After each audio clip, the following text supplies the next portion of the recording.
Hey, good afternoon. It's Friday, 2:15 in the afternoon, and I was just about to um, go out the door and take Tink for a run because it's gorgeous and sunny and warm, and we finished early, so I'm taking advantage of the day. And I got a personal um, message on Facebook from a client wanting to know.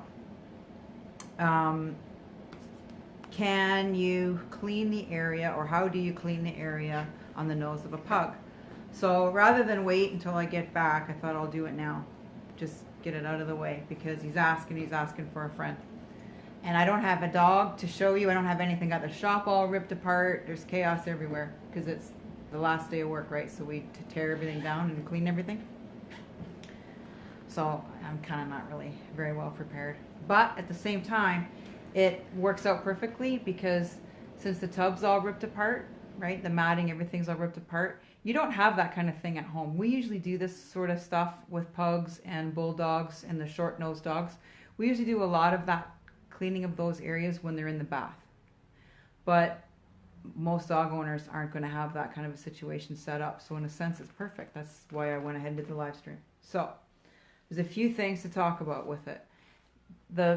The nose area on the short, flat-faced dogs, right in here, they've got creases in here, right under their eye, and their nose sticks up.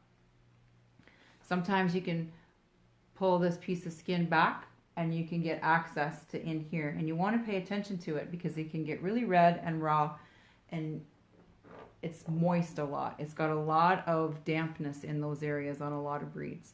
And when you've got things that have dampness, things that are moist, things that have any kind of wetness to them, especially when there's discharge, that being coming from the eye, that's just a recipe, a concoction for trouble, okay? And so when we get the pugs in, bulldogs, all those sorts of breeds, we really pay a lot of attention to it. At home, baby wipes are a good thing to have in stock. Plenty in stock all the time. Because what you're going to do, this would be, if I had a dog like that, this would be a daily thing with me, okay? For ears and nose, and even in the flu area and in the mouth. So I would get that baby wipe, and I would put it around my finger like that, and I'm going to take the face, and I'm going to go in, and I'm going to clean, right? I'm going to clean this area out with my finger, okay? And I would be doing it daily, okay? Usually when we get dogs in here for their bath, we get them in the tub, when we do that area with our cloth, it usually comes out and it's pretty cakey. It's black. It's got a lot of debris on the cloth, and it hasn't been done in a long time. I think owners don't recognize that it's something that needs to be done. Hi, I can't see who's there, but somebody gave me a thumbs up. Thanks for joining me. I don't think owners realize how important it is. I think they're afraid of it because it's the eyes. And let's face it, pugs specifically, they're very active. They're not the greatest at sitting still and letting you mess about with them. It's just in their handbook, okay? We'll get phone calls all the time about pugs. We need the nails cut, and they're a little demon for their nails, okay? Like, just pugs are just, that's what they are. They don't sit still, and they don't like to be messed about with, usually, okay? So you want to start on that training, okay? This is really, really important. We see a lot of problems with infection and you name it in this area, okay? So there's the baby wipe. That's the quick one. The next one would be these guys. You can never have enough of these. If you have a dog, all dog owners should have an abundant supply of baby wipes, an abundant supply of these little discs, right? You can get them at the dollar store, you can get them at the drugstore, whatever. I like to get them at Costco because you get them in a case. And I dip it in a small dish of water because when things are wet, it sticks to it. And again, it's the same kind of thing as with the baby wipe, okay? You can wipe it, you can get into tight areas, okay? Get in there and you wipe it. And you keep wiping it until you don't get anything out on the cloth, whether you're using the baby wipe or you're using the disc, right? You're done when you don't have any more gunk coming off of it, okay? Then, when you don't have any more gunk coming off of it, you want to make sure you dry it, okay? You don't let it stay wet. So whether you're going to use a soft cloth or whether you use more of the discs, more of these guys to dry it, it's really important that you dry it, okay? It's a big deal. So there's that. But how we do it in the tub is, I think, of great benefit for people to know how we do it, okay? And what I have is a lot of these. These are baby cloths, right? So, you know, baby washcloths. You can never have enough of these when you have a dog. So I keep these in a stack. I'll even take old t-shirts, really nice soft cotton old t-shirts, and I'll cut those up into little squares, okay? And what we do is we get the dog in the tub. I'll get my finger, so at home, if you don't want to use the tub, just get a dish of water, okay? And dip your finger in there. Sometimes I'll put a tiny bit of soap on there, just a tiny bit of soap on there, right? Rub it around. And then again, I'm going in. I'll see if I can try it with Tinker. She doesn't have a pushed in face, but she's nice. Come here. Up here. Come here. Can you come up here? No, she might not. She thinks I'm messing with her. Come on. Come up here. Good girl. Sit.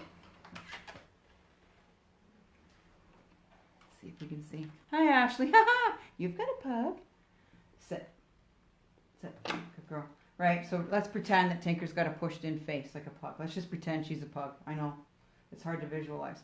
But I got this wet, and I've got soap on it, and I'm going to take it in, and I'm going to go in that crease area, okay? I'm going to pull this back. If this was a real tight fold, I'd pull this back. You might need another pair of hands, right? You might have to get your husband or your sister or your mother or something to come and give you a hand with it. Pull this back while you hold the face, right? And get in there and get that out, okay? Then take another piece, dip it in, right? And just keep going until you don't get any more debris off on your finger, right? When you no longer have that black, mucky, crappy, yucky stuff coming off on your finger, then you know that you're done, okay? And yeah, they're going to give you some static about it, right? Because they're just going to. So yeah, don't expect them to be sitting there all nice and pretty. I think Tinker's pretty good, but the average dog's not going to do that. Then when, thank you. When that's done, make sure it's rinsed. There's no soap in there. Make sure. And then get another one and dry it. Okay? Get in there and give it a good dry. Okay? Just like that. You can be pretty rough with them. Yeah, they're okay. And make sure that you're not leaving anything in there in that crease to sit and moisture to sit there and to cause more trouble. Another trick that I used to have is I had a dog that she didn't have a pushed in face, but she had a heavy discharge in her eye. So I would do this with her eyes about every 3 days with my claws or my discs or whatever, and I would get all that crusty, nasty stuff out of her eyes, and I would dry it. And I'd get my flea comb, and I'd make sure to pull it all out. The flea comb won't work on a pug. But what I did next was I had a separate dish. It was a small plastic dish with a lid on it that was just for her. And it had some cornstarch in it. And I would take a Q-tip, and I would dip that once this area was dry in her eyes. I would take that Q-tip and I would dip it in the cornstarch, and then I would take it and I would just gently put it in that crease in her eye, and it would absorb up the moisture. And when I would do that, every time I cleaned her eyes, the moisture in her eyes would get absorbed, and I could go probably an extra 2 days longer before I had to clean her eyes again, versus if I didn't use the cornstarch in her eyes, I'd have to do it every 2 days. So anyway, I hope that's helped. If you've got any questions about your pugs or your short-faced dogs, short snout dogs, let me know in the comments. I'm just trying to help out a client that sounded like maybe he was having a bit of a catastrophe at home with a friend or something. Not a catastrophe, but he was having a bit of a struggle for a friend at home. So they must have something going on. So since I'm leaving, it's easier for me to get on and do a live stream than it is for me to sit there and type to him for the next half an hour and hope that he understands what I'm trying to communicate to him. But anyhow, she knows that we were about to leave to go on a hike, and I'm going to deliver because she's saying, please, Mom, take me. Okay? So everybody have a great and wonderful weekend. I'm off for the weekend. Yay. So we're going to get to it, okay? Talk to you later. Share it with your family and friends if you think that it would help with them with their short-faced dogs. Okay? Bye. See you, Ashley.